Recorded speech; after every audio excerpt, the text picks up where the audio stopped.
Gabby Eigenman, nangakong hindi ipaparamdam sa kapatid na si Auntie ang pagiging ulila. Sa mga hindi nakakaalam, sina Gabby at Andy ay magkapatid sa ama. Ang kanilang ama ay ang namayapa na ring aktor na si Mark Hill. Si Andy ay anak ni Mark kay Jacqueline, habang si Gabby naman ay anak ng namayapang aktor kay Irene Celebre. Sa isang interview kay Gabby, sinabi niya na hindi niya pababayaan ang kanyang kapatid, lalo na't wala na siyang mga magulang.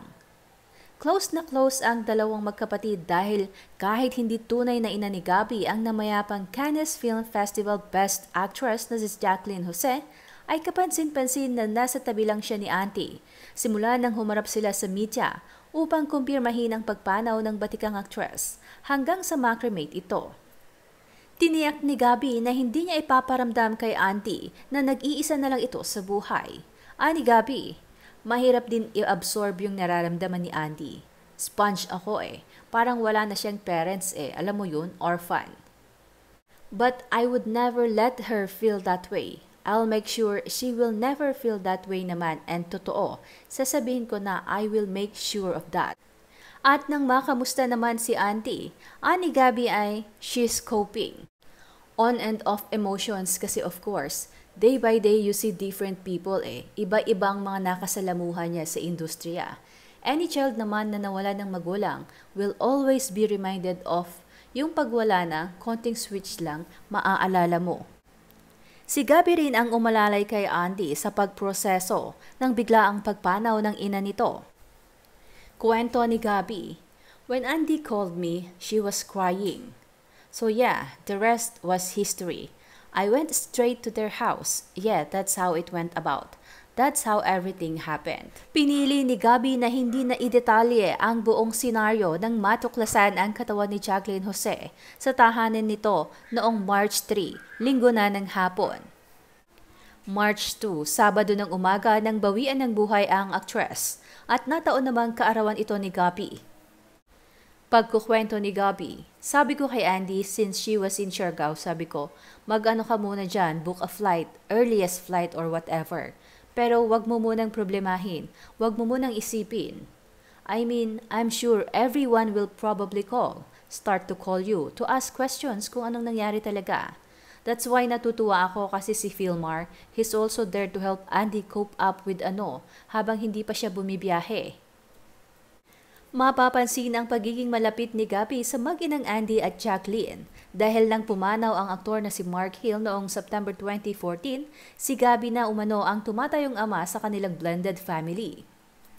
At si Gabby rin ang unang nagtungo sa bahay ni Jacqueline nang matagpuan itong wala ng buhay. Ani Gabby, so when I was getting all this information, nung nandun na ako sa house ni Tita Jane, ako mismo, hindi ako nakakapag-update. Kasi I was processing also on how to tell everything. It's good my wife was there also. Siya yung nagre-relay. O ganito na ang nangyari, may mga pulis na, may forensic team na pumasok. Yun lang ang naaano until unti-unti na we're gathering everyone's emotion. Hanggang sa nakausap ko na si Andy. Yeah, and the next morning, I picked her up. We went straight here. Ang tinutukoy ni Gabby na here ay ang Memorial Chapel. Hinangaan naman ng mga netizens si Gabby Eigenman dahil sa pag-alalay nito sa kanyang nakababatang kapatid na si Auntie Eigenman. Komento ng isa, buti na lamang daw at mayroong kuya si Auntie Eigenman na kagaya ni Gabby Eigenman na handang tumayong magulang para sa nakababatang kapatid at hinding-hindi siya iiwan sa ere, lalo na sa mga panahong nagluluksa pa ito. Ikinuwento naman ni Gabby kung paano nagsimulang maging close sila ni Jacqueline. Aniya, I'm sure naman lahat ng naka-witness when Andy was growing up kasi diba noong naghiwalay sila ni Daddy, away bati, open book naman yon. Ako yung humihiram kay Andy. Kapag may mga family gathering ang Eigenman, I would step up. Ang hinihiram ko si Andy and si Tita Jane, yung closeness namin go back years. Para sa kanya, parang ako yung tumayo na not that I was replacing my dad. No, big brother. Kuya talaga, pinakakuya ng lahat. Isa sa una kong sweldo noong nagsisimula na ako sa showbiz, I took Andy to go shopping, bought her toys, mga simpleng Close naman kaming lahat, but mas napapansin lang siguro ng iba na mas hands-on ako and overprotective kay Andy.